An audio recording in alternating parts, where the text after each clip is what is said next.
Hola, ¿cómo estás? Bienvenido a otro episodio de Bariatría Pro. Hoy tengo el gusto de que nos acompañe una gran amiga y una excelente psiquiatra, la doctora Ana Casillas. Amiga, ¿cómo estás? Hola Fer, bien, gracias. ¿Y tú? Muy bien, muchas gracias y Qué gracias bueno. por venir a platicar con nosotros. Y hoy vamos a tratar un tema que nos han preguntado bastante, que nos los preguntan mucho en la consulta, que es justamente si los medicamentos psiquiátricos engordan o no. Entonces, antes de empezar a entrar en el tema, quisiera que me platicaras quién es Ana Casillas. Gracias. Y gracias por la invitación, Fer. Estoy muy contenta de estar aquí contigo y de que platiquemos de un tema bien importante. A ver, yo estudié medicina en la UNAM. Posteriormente hice la especialidad en psiquiatría en el Instituto Nacional de Psiquiatría Ramón de la Fuente. Ahí mismo hice una alta especialidad en trastornos de conducta alimentaria. Y después hice un máster en psicoterapia cognitivo-conductual y bueno, posteriormente algunas otras especializaciones en la terapia para los trastornos de conducta alimentaria. Ok. Ujú. ¿Cuántos años te tardaste en llegar a donde estás? Mm, híjole. A ver, medicina 6, psiquiatría 4, TCA y la maestría 2, 7, 8, 9, 10, 12. 12, ahí van 12. 12. 12 años, ¿ok? Entonces, para que nada más Ujú, veamos la preparación que esta mujer que nos hizo el favor de venir a platicar con nosotros hoy ujú. tienes, ¿no? Entonces, mira, a ver, entrando un poco en el contexto, explícame un poco de cuál es la asociación que existe entre los trastornos primero mentales, ¿no? Ujú. Y el aumento de peso y la obesidad. Ok. La asociación sí es mucho mayor que la que encontramos en la población general, ¿no? De acuerdo a las estadísticas, lo que nos reportan, ¿no? Los artículos y los libros o la literatura, es que de cada 10 personas que padecen obesidad, de 3 a 4 van a tener algún otro trastorno mental o psiquiátrico. O sea, es casi el 40%. Es alto, Ok. ¿no? Pacientes con obesidad, el 40% de esos pacientes van a tener algún trastorno psiquiátrico. En algún momento de su vida. ¿Y cuáles son? De ese total, digamos, de ese 40%, si lo volvemos nuestro total, lo más común o lo más frecuente es al menos un episodio depresivo. Ujú. Le sigue todos los trastornos o problemas de ansiedad y finalmente, y no los únicos, los trastornos de conducta alimentaria. También podemos encontrar problemas de adicciones, estrés postraumático, TDA, ¿no? Trastornos de los impulsos, pero bueno, los más comunes son ansiedad, depresión y los trastornos de la conducta alimentaria. Ok. ¿Estos se asocian más entre más grado de obesidad existan o es un estándar? No necesariamente, y eso me parece súper importante. Hay una asociación como si fuera un eje donde se retroalimenta, ¿no? Los cambios que están ocurriendo dentro del cuerpo en la obesidad y la mente. Ujú. Cuando estamos viviendo bajo estrés y la pura obesidad ya pone al cuerpo en estrés, ¿no? Ujú. Se libera cortisol, que es la hormona del estrés. Claro. Este cortisol está regulado por un eje, hipotálamo, hipófisis adrenal, y el hipotálamo y hipófisis pues están dentro del cerebro, Ujú. y este cortisol hasta hace poco se creía que no afectaba, ¿no? Realmente al cerebro o a los circuitos cerebrales. Ujú. Hoy sabemos que sí, que tiene o induce una respuesta de inflamación de bajo grado dentro de estos circuitos cerebrales, provocando cambios a nivel de las neuronas y de la comunicación de los neurotransmisores, que son las sustancias químicas que se encargan de mantener nuestro estado de ánimo. Se altera esta comunicación y pues van provocando cambios al ánimo o a nuestros síntomas emocionales, por así decirlo. Esto provoca inflamación Ujú. y esa inflamación pues aumenta el estrés Y que se ya está sucediendo y entonces empieza a haber un eje ahí, ¿no? Como que se promueven entre Oye, ambos. a ver, cuéntame un poquito, ¿cómo directamente el estrés, cuando uno está estresado, por qué libera más cortisol y qué pasa en el cerebro alrededor de esto? Claro, cuando estamos estresados, por la razón que sea, ¿no? Nuestro cuerpo reacciona al estrés de forma natural e intuitiva, ¿no? Tenemos 3 formas básicas de responder al estrés. Ujú. Me congelo, ataco, ¿no? O O huyo. Huyo, exacto. Y esas son, finalmente son funciones primitivas, sí, ¿estás de acuerdo? Sí, de supervivencia, ¿no? Nosotros hacemos esas reacciones, la que decidimos hacer por varios procesos. Primero, nuestro cerebro ya conoce la situación amenazante y toma, ¿no? Rápidamente una decisión de cómo voy a sobrevivir a esto que me está sucediendo, ¿no? La amígdala es una parte del cerebro muy chiquitita que se encarga de responder a estos estímulos inmediatos. Y al mismo tiempo, esta amígdala va a poder liberar, ¿no? La acción que necesitamos gracias al cortisol. El cortisol es la hormona del estrés, o se conoce como la hormona del estrés. Su liberación viene desde el cerebro, ¿no? En el cerebro está el hipotálamo, ahí hay otra glándula que es la hipófisis.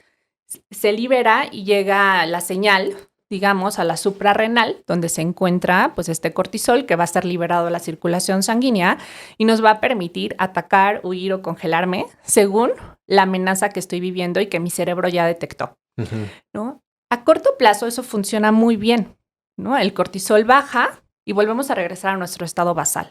El problema es cuando eso se vuelve crónico, ¿no? O el estrés es muy prolongado. Entonces estamos liberando todo el tiempo cortisol. Y el cortisol, por tanto tiempo, es una hormona capaz de provocar una respuesta de inflamación de bajo grado, chiquito, ¿no? Pero inflama. Esta inflamación afecta al cerebro. Las neuronas están recubiertas de una capita de grasa, ¿no? Que conocemos como mielina. Y el cortisol inflama, pero al inflamar a esta, digamos, capita de grasa de la neurona, lo que hace es literalmente destruir esa capita de grasa.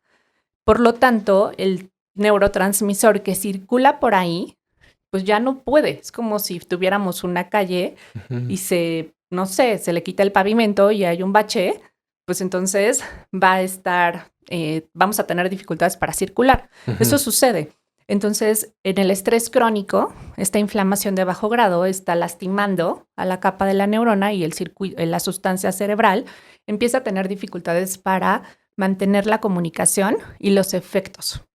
Ok, ¿y qué pasa cuando no está llegando un neurotransmisor o ese neurotransmisor no está fluyendo a consecuencia de lo que acabas de mencionar de la inflamación crónica provocada por cortisol? A corto plazo, nuestro cerebro busca la manera de compensar, ¿no? De equilibrar como esa alteración, ¿no? Tiene reservas de esa sustancia que se está afectando, pues para que no haya un déficit. Cuando esto es crónico y la inflamación cada vez va siendo mayor, pues las redes neuronales se van extendiendo, digamos, la inflamación y definitivamente entramos no en un déficit en la producción, sino en un déficit en la comunicación de las sustancias a nivel de las neuronas. Y eso provoca cambios, provoca síntomas que podemos ver como irritabilidad, tristeza, ansiedad, preocupación en exceso, poca energía, falta de motivación, aumento en el apetito o pérdida del apetito, alteraciones en el sueño, y van a ser el conjunto de síntomas que a veces pueden integrar a la depresión o a la ansiedad, ¿no? O incluso a un trastorno alimenticio. Y aparte, estos se empiezan a retroalimentar, porque como dijiste al principio, a ver si en obesidad, cuadros de ansiedad o depresión pueden causar un aumento de peso, o el aumento de peso crónico y la inflamación crónica que esto también genera, pues te va a generar un problema de ansiedad o depresión. Sí. Entonces estás en estos dos, digamos, círculos que se están retroalimentando. Exacto, ¿no? Estás en estrés todo el tiempo, ¿no? Interno, más ahora le sumamos el estrés que tenemos todos los días externo. Entonces la carga de estrés sumamente alta, ¿no? Para el cuerpo. Ahora, esto en cuestión de ansiedad, depresión y estrés. Ahora, mencionaste los trastornos de la conducta alimentaria. ¿Cómo se asocian los trastornos de la conducta alimentaria? ¿Cuáles son los que más se asocian en pacientes que tienen obesidad o sobrepeso? Los que más se asocian van a ser el trastorno por atracón y posteriormente la anorexia atípica. Ok, a ver, explícame los dos. El trastorno por atracón es un subtipo donde lo que predomina es la sobreingesta de grandes cantidades de comida con una pérdida de control, ¿no? Esto es lo más importante, ¿no? La persona pierde el control de lo que está comiendo y no necesariamente, aunque la definición dice que son grandes cantidades de comida, puede ocurrir con cantidades adecuadas o pequeñitas a lo largo del día, ¿no? Que conocemos como picoteo. Posteriormente, la persona tiene sentimientos, ¿no? De mucha culpa, arrepentimiento, vergüenza por lo que sucedió, pues que estos sentimientos van, ¿no? Afectando a la autoestima y al cómo se siente la persona en el día. Y existe una preocupación excesiva y un miedo, ¿no? A la ganancia de peso. Entonces, eso, además de otras conductas que pueden aparecer en el atracón, como es hacerlo escondidas, ¿no? Aislarse de las personas. Pero digamos, el punto característico sería la pérdida de control.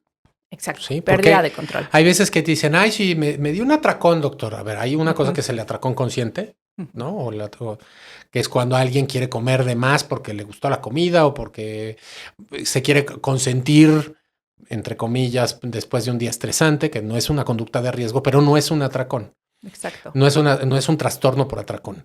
El trastorno por atracón, una de las características entonces importantes que hay que estar evaluando es que haya pérdida de control. Sí. ¿No? Eso es la más importante. Es la más importante. Se tienen que presentar por un tiempo, ¿no? Mínimo 3 atracones por semana durante un tiempo de 3 meses. Podríamos considerarlo a trastorno por atracón. Ok. ¿No? Okay. Y bueno, esto afecta a otras funciones, ¿no? de la vida, como la parte social, el autoestima, justo si ya viven hay algún otro problema médico como la obesidad. ¿Y se ha asociado algún déficit de un neurotransmisor en los pacientes que tienen trastorno por atracón? Como tal, no un déficit, pero sí se ha visto que hay una actividad reducida en el circuito de recompensa del cerebro, ¿no? Y este circuito de recompensa pues está muy asociado a la conducta alimentaria, ¿no? Como este placer por comer. Y ahí mismo pues la capacidad de frenarnos, ¿no? Cuando ya no queremos seguir comiendo o hacer algo. Entonces este circuito de recompensa, al tener una actividad menor o más lenta, puede estar influido, o más bien puede influir en que la persona tenga dificultades para controlar los impulsos del comer. ¿Ese forma parte del sistema mesolímbico? Ajá, del sistema mesolímbico. Es que fíjate que en una conferencia el doctor Sean Wharton, él decía que la obesidad es una enfermedad que está en el cerebro, no está en el cuerpo. Y justamente hace toda la explicación del sistema mesolímbico, de la amígdala, de la corteza prefrontal, la corteza occipital, del hipotálamo, ¿no? Y de todas estas interacciones que hay. Ahora, mencionaste anorexia típica. A ver, cuéntanos de eso. La anorexia típica sí es mucho menos, en general, conocida, ¿no? Y el nombre viene porque tiene todos los síntomas de una anorexia nervosa, o sea, una restricción, ¿no? A la ingesta de los alimentos, o una restricción a ciertos grupos, ¿no? Puede haber ejercicio compulsivo, puede haber incluso cualquier otra conducta como purgativa, con la intención de pues, perder peso, porque existe un miedo enorme a subir de peso o una distorsión con lo que la persona ve en el espejo o ve de sí mismo en su imagen corporal, pero la pérdida de peso es muy rápida y en muy poco tiempo. Entonces, una persona, ¿no? Con anorexia típica no necesariamente tiene que estar en bajo peso como normalmente se cree, ¿no? Que las personas con anorexia son extremadamente delgadas o tienen bajo peso. No, podemos tener una persona con obesidad, ¿no? Que perdió 20 kilos en muy poco tiempo, no sé, 2, 3, 4 semanas, y esa pérdida de peso con las conductas que promovieron la pérdida de peso acelerada se llama anorexia típica. Y fíjate, y no necesariamente tiene que ver con el tamaño de un cuerpo, con la forma de un cuerpo, ¿no? Y esa es una de las cosas que tienen el estigma que hay alrededor de todas estas enfermedades, tanto obesidad como trastornos de la conducta alimentaria. Claro, y la importancia de que haya un psiquiatra en el equipo de obesidad y de bariatría, porque lo vemos mucho en los pacientes posoperados, ¿no? Es un gran riesgo, empiezan a perder peso y puede que ya estuviera ahí, ¿no? Un problema con la imagen corporal, ¿no? Y entonces empieza la pérdida acelerada y se ponen en peligro. O que se instale, porque también hay pacientes que después de una cirugía bariátrica o después de utilizar medicamentos como GLP-1 puedan desarrollar trastornos de la conducta alimentaria. También, ¿no? Sí. Ahora, ¿cuál es el tratamiento de estos dos trastornos? Son diferentes, pero bueno, existe tratamiento farmacológico, por supuesto, que es en el que quiero como hacer énfasis. Para el trastorno por atracón buscaríamos fármacos o medicamentos que tengan acción regulando el circuito de recompensa, ¿no? Es un circuito muy mediado por dopamina. Entonces serían fármacos que tienen un efecto a nivel adrenérgico o dopaminérgico para pues mejorar el control de los impulsos, incluso participan también en los mismos centros de hambre y saciedad, ¿no? Y regular los atracones o el control del comer. Para la anorexia típica tendríamos que revisar cuál es el síntoma que predomina, ¿no? Es la restricción, es el ejercicio compulsivo, hay purgas, ya sea con vómitos, con medicamentos, y dependiendo la conducta que predomine, el medicamento el tratamiento que mejor le va a funcionar. Okay. ¿No? Casi siempre pues, son antidepresivos o antidepresivos sí, sobre todo. A ver, y ahorita, ya que tocaste esto, ¿cómo funciona un antidepresivo? Porque muchos pacientes cuando le dices, oye, vas a tomar, supongamos un paciente que tenga, que sea comedor compulsivo, que tenga una restricción igualmente compulsiva, que le digas, oye, pues es que una de las partes de los tratamientos va a ser un antidepresivo y te digan, oye, es que yo no tengo depresión, ¿por qué me vas a dar un antidepresivo? Claro. Entendiéndolo, ¿no? Que yo pues tengo, o sea, pues sí, no estoy llorando todo el día o todo este estigma que hay alrededor de ese diagnóstico, ¿no? Claro. ¿Cómo funcionan? Hay varias clases de antidepresivos, ¿no? Los más comunes y los que más utilizamos se llaman inhibidores de la recaptura de serotonina. Lo que hacen es que mejoran el tiempo que la serotonina está activa, ¿no? Dentro del cerebro y entre una neurona y la otra. Hace ratito te platicaba cómo el estrés puede alterar esta comunicación y esta circulación del neurotransmisor o de la sustancia de una neurona a otra. Entonces, lo que hace el medicamento es que esta serotonina que no está siendo utilizada, digamos, que está ahí acumulada porque no está logrando pasar de una neurona a otra, pues permite que mejore esta transmisión, esta comunicación y por lo tanto esté más tiempo activa para que el receptor la pueda tomar, ¿no? Y finalmente actuar, ¿no? Entonces, eso hacen la mayoría de los antidepresivos. Hay otros antidepresivos que también actúan, además en la serotonina, en la noradrenalina, en la dopamina, acetilcolina, tienen diferentes, como digamos, efectos, pero básicamente el mecanismo es así. Básicamente es ese. Ahora, ¿los medicamentos, psicomedicamentos, engordan? O sea, dicen, no, a ver, tomemos este medicamento, pero es que a mi prima le dieron un medicamento por la depresión y engordó más de lo que tenía. Entonces, creo que también hay mucha duda de qué medicamentos se asocian a aumento de peso, porque sí hay algunos, y qué medicamentos se pueden utilizar en conjunto con un tratamiento médico quirúrgico para sobrepeso o obesidad. Claro, sí hay algunos que como efecto adverso pueden promover la ganancia de peso. Hay otros que tienen un efecto neutro sobre el peso y hay unos que incluso pueden promover la misma pérdida de peso, ¿no? Entonces, sí tenemos como de todo, ¿no? Ok, a ver, vamos con los que primero aumentan de peso. A ver, aviéntate una lista o una serie, échate una lista de cuántos o de cuáles son los más frecuentes que se utilizan que se asocian con ganancia de peso. Claro. Antes de darte la lista, quiero como que definamos un poquito cómo consideramos que un medicamento es de riesgo para subir de peso. Hay una clasificación en antidepresivos o antipsicóticos, que de hecho son los que más suben de peso, los antipsicóticos, en alto riesgo, moderado riesgo y bajo riesgo, ¿no? Se consideran de alto riesgo cuando el medicamento sube más del 7%, ¿no? De peso en las primeras 12 semanas de que la persona está tomando el medicamento. Después se hace otro corte, que es como al año, y ya de forma de mantenimiento. Entonces, los que te voy a decir que son de alto riesgo tienen una asociación de más del 7% en las primeras 12 semanas. Son paroxetina, citalopram,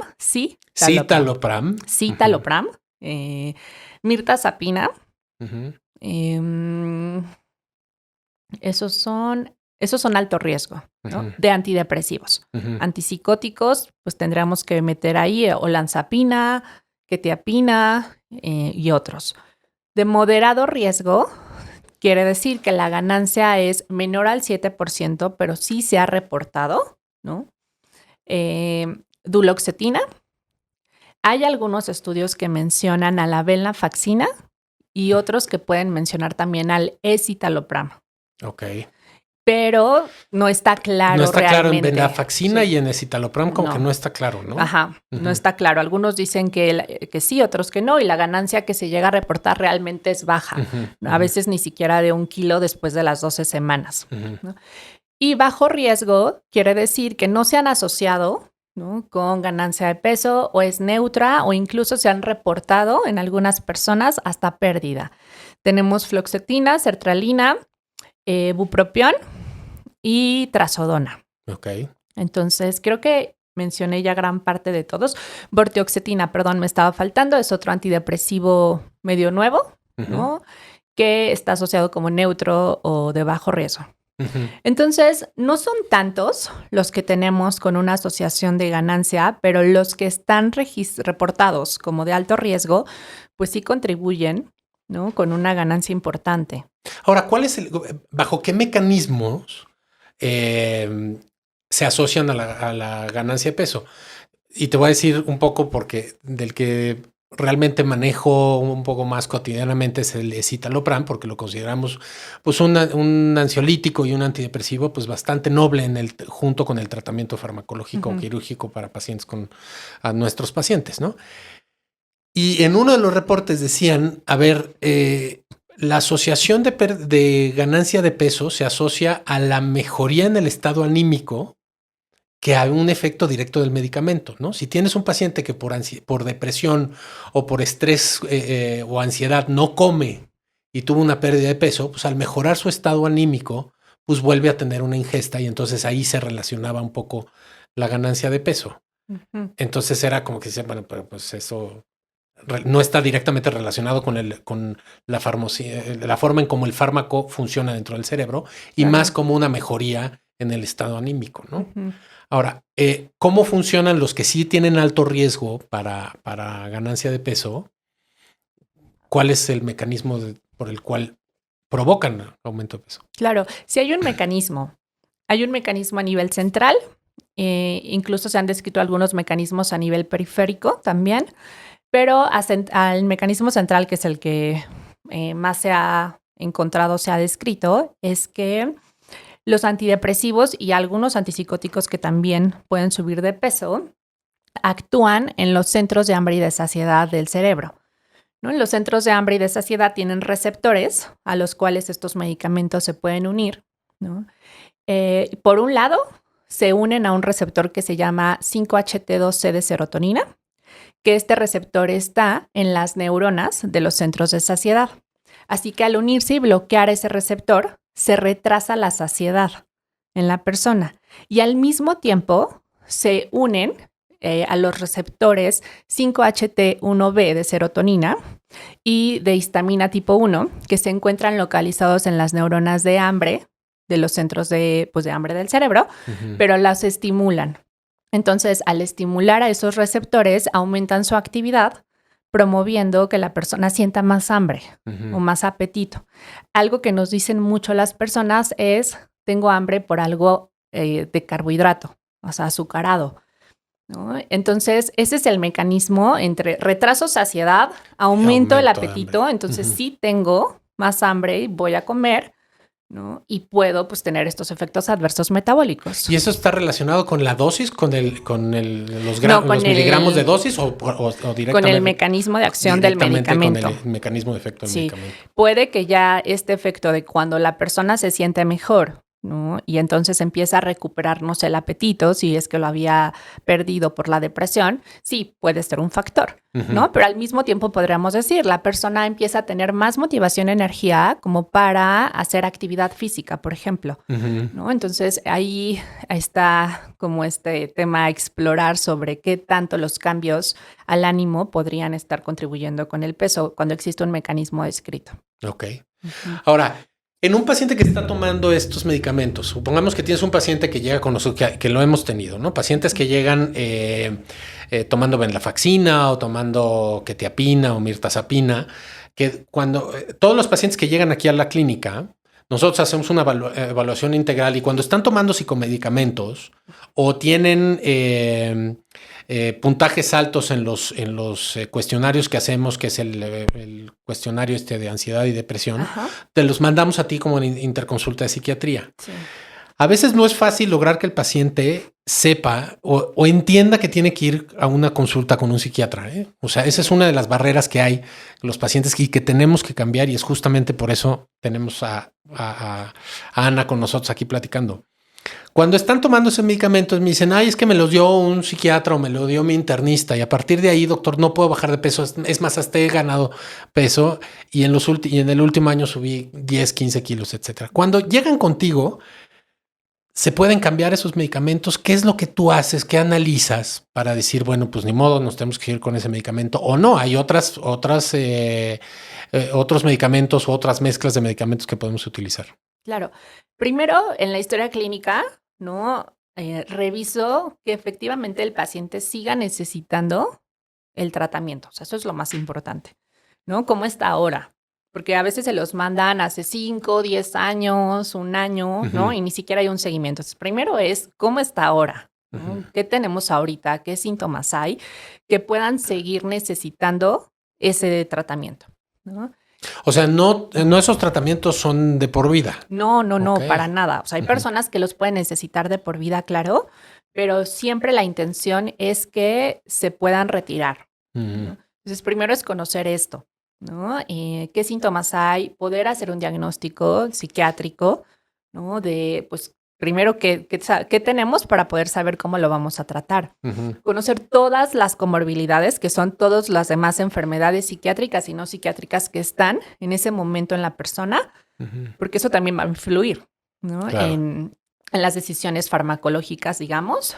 Y finalmente, si no fuera si la persona necesitara la medicina, pero tiene un efecto adverso que no va a contribuir con su recuperación del tratamiento de la obesidad y se puede cambiar, hacemos el switcheo, o sea, le Ok. hago el cambio. Ujú. Si de plano no se pudiera cambiar, porque ese medicamento sí tiene un perfil, ¿no? Muy adecuado para lo que la persona tiene, es el que mejor le ha funcionado, ¿no? A veces ya han tomado muchos otros tratamientos y casi ya nos quedamos sin opciones y tiene que ser ese. Entonces, hablo con todo el equipo, ¿no? Para que pues podamos encontrar la manera de equilibrar esos efectos adversos, ya Ujú. sea con fomentar más hábitos, cambios de hábitos, trabajar más en la terapia, ¿no? Trabajar más en la conducta alimentaria, los medicamentos que ya les están prescribiendo para perder peso o que otras intervenciones, ya que definitivamente ese va a ser casi imposible de retirarse. No ha sido el caso, ¿no? No sé. Siempre encontramos algunas alternativas para que pueda seguir teniendo el tratamiento, pero de una forma mucho más segura. Oye, y por ejemplo, cuando tú inicias un medicamento, en este caso, un paciente que llega con nosotros, tuvo ansiedad y depresión en valores altos, lo mando a ti para que le hagas una evaluación y decidimos utilizar un medicamento. ¿Cuál es el scope de uso? ¿Cuál es el pronóstico de cuánto tiempo va a usar ese paciente, tanto mínimo como máximo, un medicamento de estos? El tiempo va de 6 meses a un año, más o menos. Ujú. ¿De qué dependerá? Pues del apego de la persona al tratamiento. Es algo que se vuelve otra barrera, ¿no? Ujú. Lamentablemente los apegos no son adecuados y entonces pues pasa mucho tiempo a veces entre una cita y otra, y ya sucedieron 1000 estresores, ¿no? Y ya tenemos otras complicaciones. Pero bueno, en teoría los tiempos van de 6 meses a un año, a veces hasta 2 años, cuando estamos en tratamientos con obesidad y bariatría, se pueden extender un poco más. Y pues, ¿de qué va a depender?